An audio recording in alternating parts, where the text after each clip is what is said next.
حضرت مسیح موعود علیہ الصلاۃ والسلام فرماتے ہیں، وہ کام جس کے لیے خدا نے مجھے مامور فرمایا ہے وہ یہ ہے کہ خدا میں اور اس کی مخلوق کے رشتے میں جو کدورت واقعہ ہو گئی ہے اس کو دور کر کے محبت اور اخلاص کے تعلق کو دوبارہ قائم کروں، اور سچائی کے اظہار سے مذہبی جنگوں کا خاتمہ کر کے صلح کی بنیاد ڈالوں،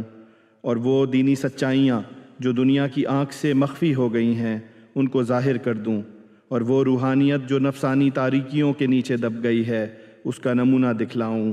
اور خدا کی طاقتیں جو انسان کے اندر داخل ہو کر توجہ یا دعا کے ذریعے نمودار ہوتی ہیں،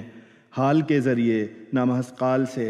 ان کی کیفیت بیان کروں، اور سب سے زیادہ یہ کہ وہ خالص اور چمکتی ہوئی توحید جو ہر ایک قسم کے شرک کی آمیزش سے خالی ہے، جو اب نابود ہو چکی ہے، اس کا دوبارہ قوم میں دائمی پودا لگا دوں، اور سب کچھ میری قوت سے نہیں ہوگا بلکہ اس خدا کی طاقت سے ہوگا جو آسمان اور زمین کا خدا ہے۔